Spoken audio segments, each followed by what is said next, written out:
Hello बच्चों, let's have a look at this question which says which is not an acid salt।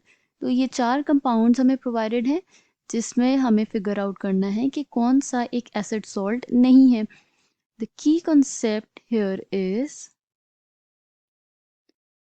Acid salt. पहले हम acid salt समझ लेंगे क्या होता है। सॉल्ट हमें पता है कैसे बनता है, it forms when acid reacts with base. Okay, तो न्यूट्रलाइजेशन रिएक्शन होती है एसिड और बेस की, जिससे हमें सॉल्ट एंड वाटर मिल जाता है। तो एसिड सॉल्ट क्या होता है? जब एक स्ट्रॉन्ग एसिड रिएक्ट करता है वीक बेस के साथ, ओके, तो इनके कॉम्बिनेशन से जो सॉल्ट फॉर्म होता है उसे हम क्या कहते हैं? Acid salt. Okay, acid salt is formed when a strong acid reacts with a weak base। तो इन्हें एसिड सॉल्ट हम इसलिए कहते हैं क्योंकि इनके जो aqueous solution होता है, their aqueous solution is acidic। मतलब ये जब वाटर के साथ रिएक्ट करेंगे या अपना सोल्यूशन फॉर्म करेंगे तो वो एक एसिडिक सोल्यूशन होगा। एसिडिटी या एसिडिक कैरेक्टर कैसे डिटरमाइन करते हैं हम लोग? By the release of proton.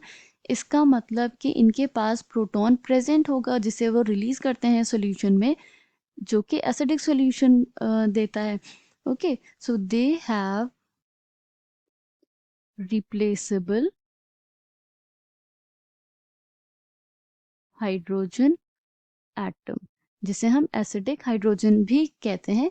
H plus ions ये रिलीज करते हैं सोल्यूशन में, तो इनके पास प्रेजेंट होते हैं जिसे सोल्यूशन में रिलीज करके ये एसिडिक सोल्यूशन फॉर्म करते हैं। तो ये हो गया एसिड सॉल्ट। अब ऑप्शंस में हम देख लेते हैं कि कौन सा एसिड सॉल्ट है। तो हम ये चेक कर लेंगे कि किस कंपाउंड में या किस सॉल्ट में रिप्लेसेबल हाइड्रोजन प्रेजेंट है। NaH2PO2। इस सॉल्ट में अगर हम देखें तो सोडियम ने एक हाइड्रोजन एटम को रिप्लेस किया जिससे ये सोडियम सॉल्ट बन गया। तो ओरिजिनल जो पेरेंट एसिड होगा वो क्या होगा? H3PO2।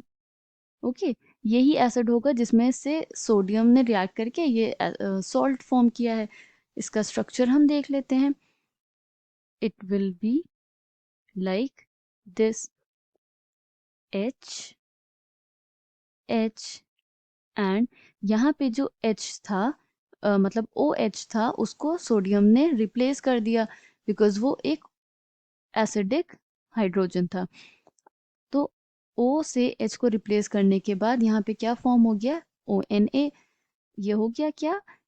NaH2PO2।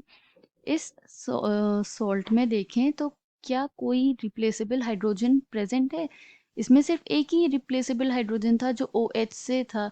ये दोनों हाइड्रोजन तो डायरेक्टली अटैच्ड हैं फॉस्फोरस से। OH वाला एसिडिक होता है। तो अब यहाँ पे कोई रिप्लेसेबल प्रोटॉन प्रेजेंट नहीं है या हाइड्रोजन प्रेजेंट नहीं है। Okay, that means it is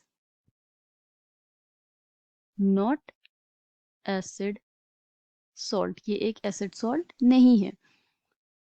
second option देख लेते हैं, NaH2PO3। इसमें हाइड्रोजन एटम को रिप्लेस किया है अगेन सोडियम ने। तो पेरेंट जो एसिड था वो क्या होगा? H3PO3।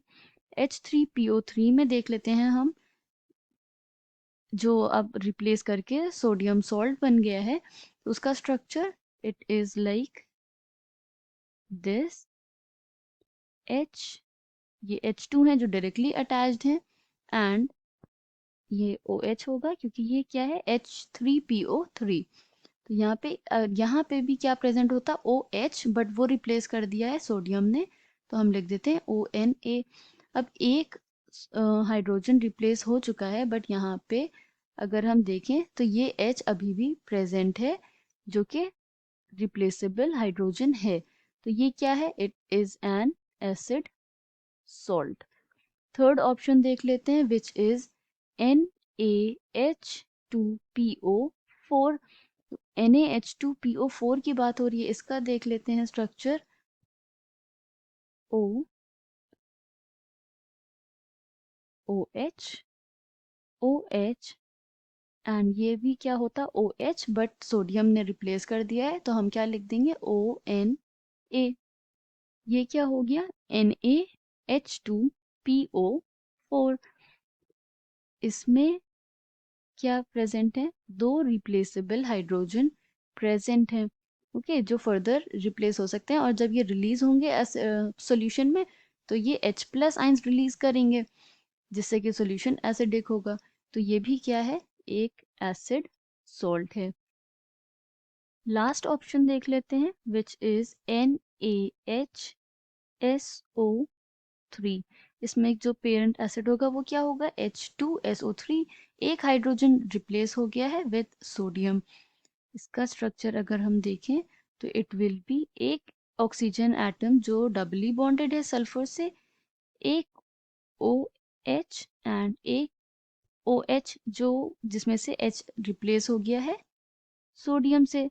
ये हो गया NaHSO3। तो इसमें एक रिप्लेस हो गया है हाइड्रोजन, एक हाइड्रोजन रिप्लेसेबल अभी भी प्रेजेंट है। इसका मतलब कि ये रिलीज हो सकता है एज प्रोटॉन इन सॉल्यूशन। तो ये भी क्या हो गया? एक एसिड सॉल्ट हो गया। So we can say that the one which is not an acid salt is NaH2PO2, because it does not contain any replaceable hydrogen atom. I hope you understood it well. Thank you and best of luck.